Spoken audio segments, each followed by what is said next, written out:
What's up, YouTube? Steel Family Cards coming at you with another deck profile. It's been a few in a row here.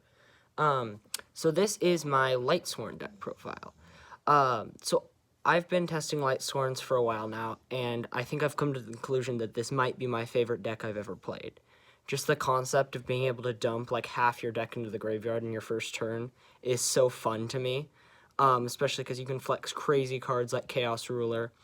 And that's another reason, speaking of Chaos Ruler, that I like this deck so much, is I can play a lot of my favorite cards in here. I've got like 2 or 3 in the extra deck that I really love, and a few in the main deck that I just think are crazy.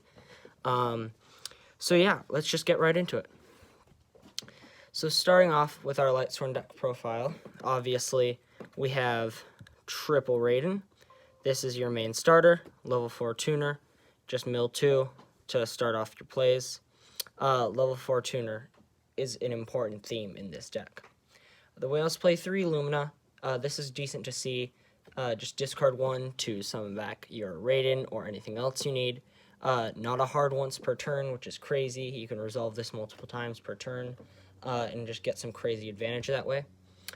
Then Triple Wolf. Triple Wolf. This is your main thing that you want to mill. When he's just milled or sent to the graveyard in any way, special summon him. Crazy. This is definitely the best mill in your deck.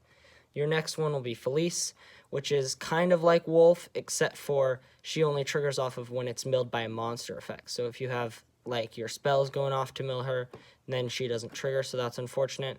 But it is a level 4 tuner, which is, again, important, so that's why I played 2 of this. So overall, it's a very standard Lightsworn package, I'd say. This is probably what I'd see often run the most when I've watched other profiles, but I do feel like this is probably your optimal Lightsworn ratios.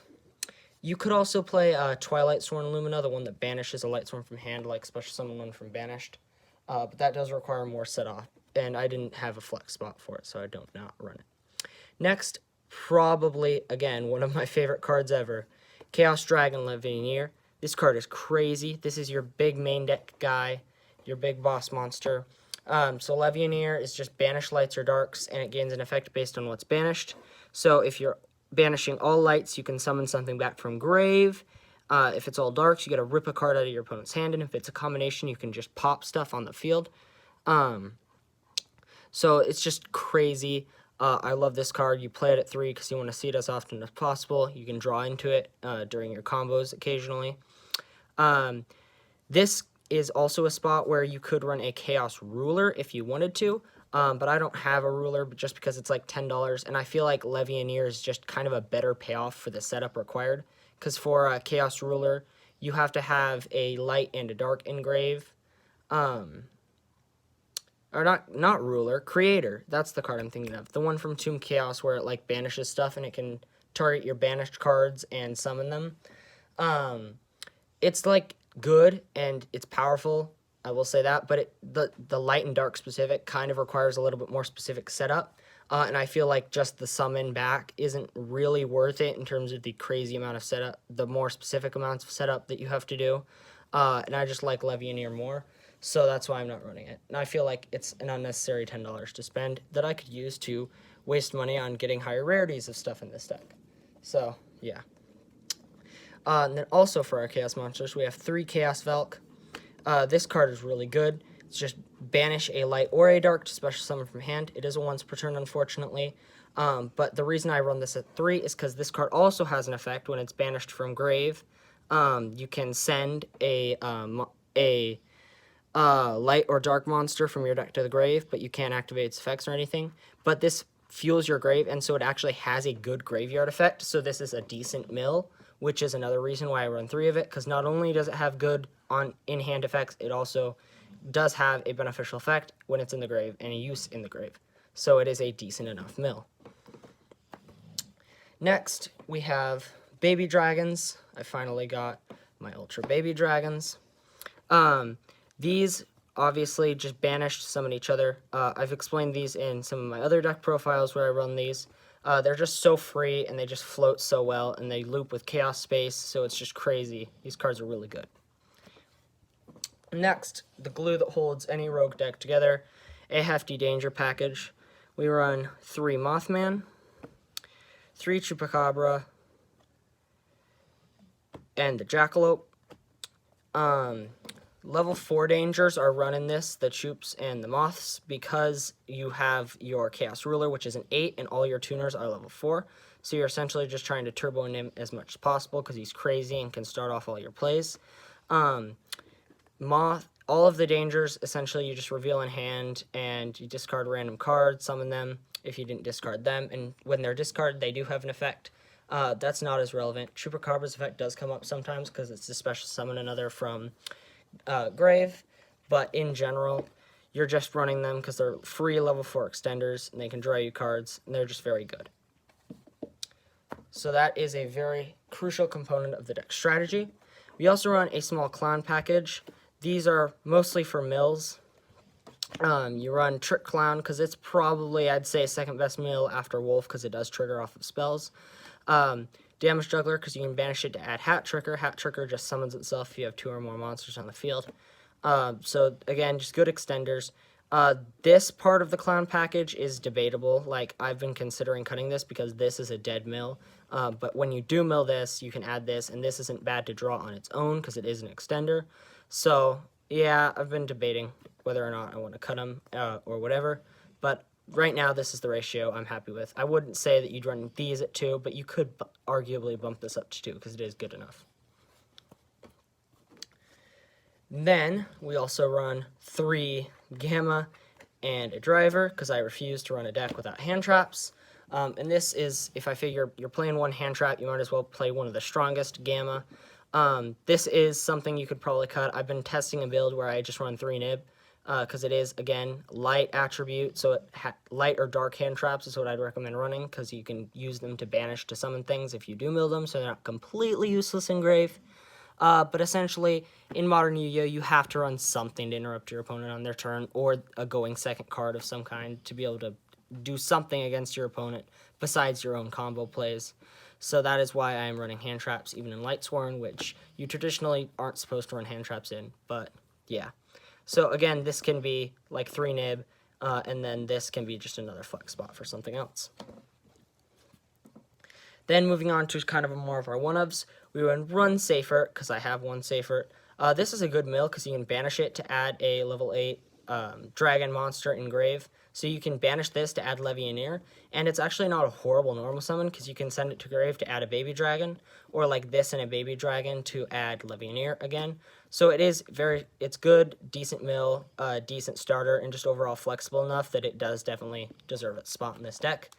I'd even argue, depending on if you decide to run some of the packages that I'll mention later in here, if you don't run those, you could bump that up, because it could be considered a starter in certain builds. Then we run 1 shiny Secret Rare Gizmek. I really love Gizmek as a card. It's, again, one of my favorite cards. It's just so cool that you can just banish stuff every turn to get free resources.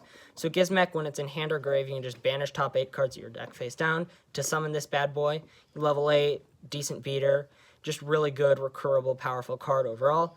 And it's 8, so you can go into rank 8 plays, which we will mention later on when we get to the extra deck. Next is the new win con of Lightsworn decks, Archlord Christina. So this card literally says your opponent cannot special summon monsters.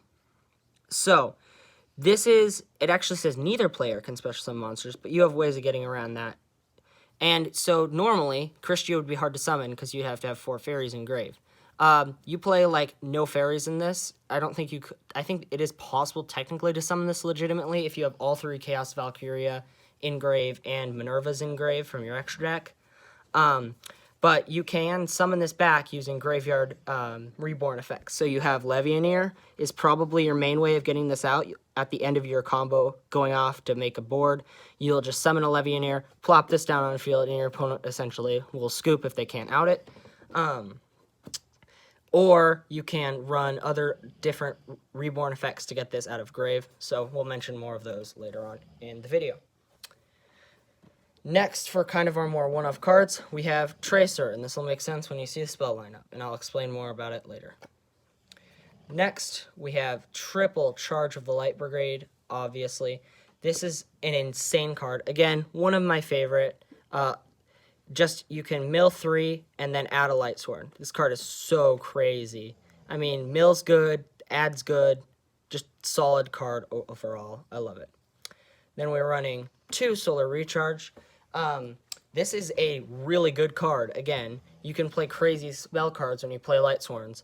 But because this is a 50 card build, and you don't always have a Lightsworn in hand to pitch off this, it is bricky sometimes, but it's such a good card that I feel it's worthy enough to run 2 of, because you can get this in a Lightsworn, and it's always nice to draw when you have Lightsworns, and you do enough drawing that you can typically see Lightsworns. If you're missing either this or a Lightsworn, you can see the other half of the equation.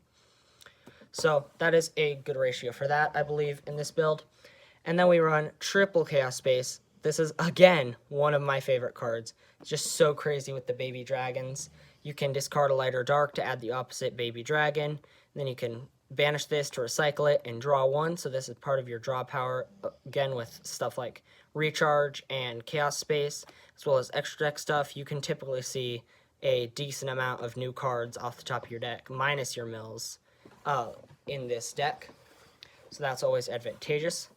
Then we also run the explanation for the Tracer, triple quick launch. I picked up on this package from a 60 card build that I've watched before, and I really like it. So when you think about it, even though these are dead mills and so is the Tracer, this actually gets you access to a level 4 tuner, like right off the bat. You can just fire this off in your opening hand, summon out Tracer, it's free level 4, and it also can be an extender later on if you haven't milled the Tracer already and you draw into one of these. This card is just overall really good, and this package allows you a lot more consistency in Lightsworn, which is something that's always hard to find, because you're inherently limited by, oh, will I get good mills? So this exits out the part of the equation of, oh, well, I have access to a level 4 tuner, so I can turbo into my Chaos Ruler. So this is just a really strong package that I would highly recommend trying out in Lightsworns. It might not suit some people, so this is where you could probably flex more Safearts, because they are just generic searches for your baby dragons, which are level 4s, so you can go into other stuff that way. But I'm really happy with this package as a whole, and I think it performs very well.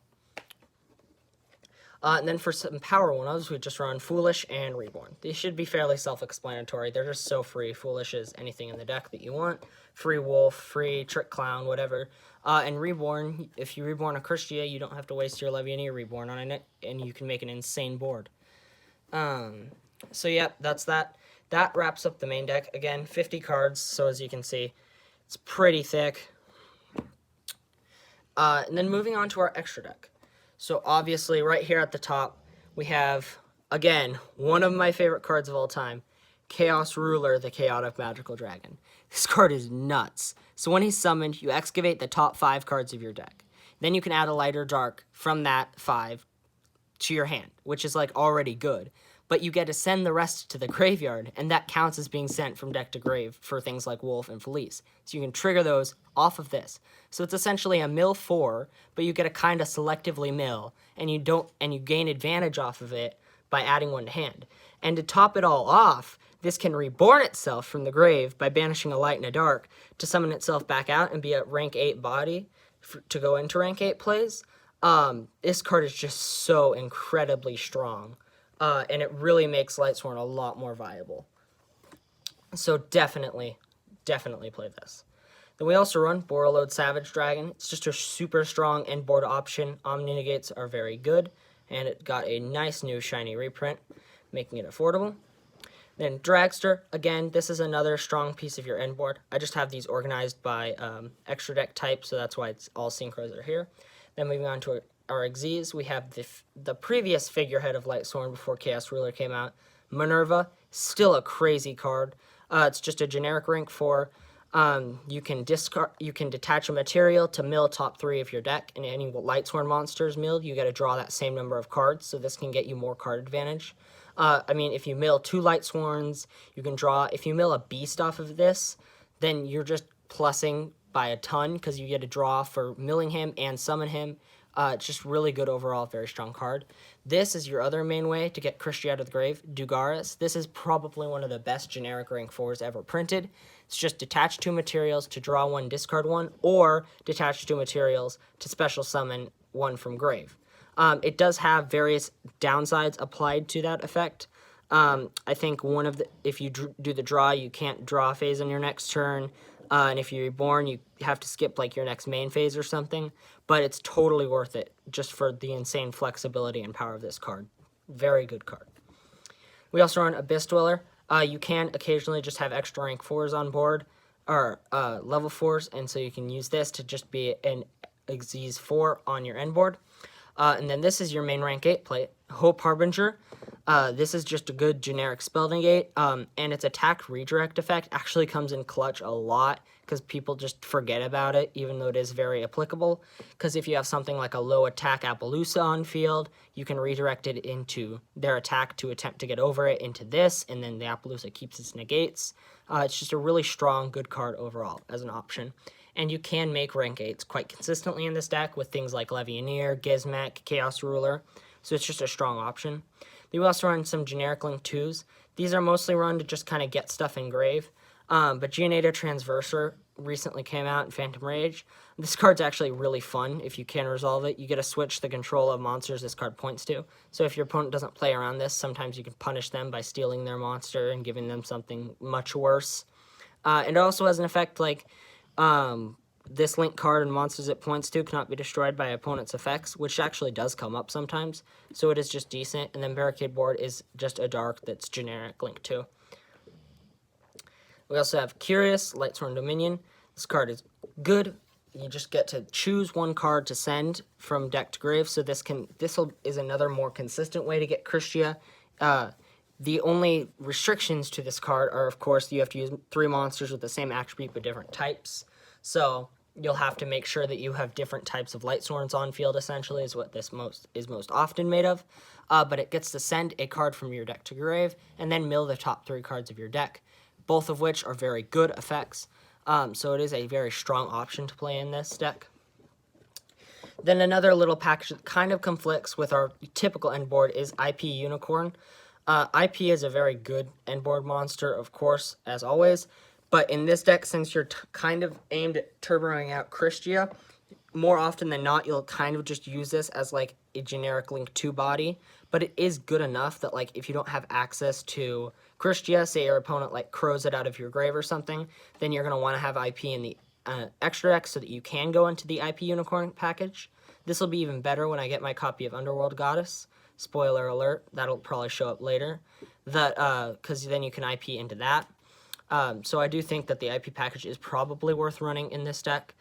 You do have some extra deck flex spots, like you could probably take out Yugioh or Barricade Board Blocker or like Dweller. These are just some choices that I've made. And then moving on, we have Boral Sword for the OTKs. Just again, generic rank 4, this is how you kill people, always. Then this is the final card I'll say this for, but again, one of my favorite cards, Yugioh Skuldread. This card is just so cool. When you link summon it with 4 materials, you get to draw 4, and then put 3 cards from your hand back in the bottom of the deck. So not only does it plus you also get to selectively mulligan your hand around to change what's in it. And if it's summoned with 3 or more materials, you can summon 1 card from your hand. So that's great for Luminas, usually, is what you'll summon. If you have it, you can just summon a Lumina and then pitch something from hand to summon something back from grave. It's just really strong all around, and I just think the concept of a Link 4 that's a good extender payoff, as opposed to being like an end board negate, is really cool. And typically also, you can go into this, and then you'll go into a Savage after, and you can equip Saryuji to Savage, which is just insane, because you get 4 counters on Savage and extra big body. So it's just really good all around. And then for our final card, something you can make very easily instead of Saryuji, Appaloosa. Again, this is always in a combo deck. You can just make Appaloosa very quickly, and it puts a lot of negates out on board fast. So yeah, that pretty much wraps it up for our little Lightsworn deck profile. Again, this is a 50-card variant. Lightsworns are probably one of my favorite decks of all time. It's just so fun. I really do like this list, and I'll probably keep tweaking it, so don't be surprised if you see more profiles with this. I'll also probably be trying to stay up more to date on content. School's been pretty crazy recently for me, so I haven't been able to give you guys as much content as I would like, but I'll probably start doing more combo videos and that kind of stuff. Decks might slow down for a bit, because I did just buy like 3, so I've got to kind of consolidate some funds for a while.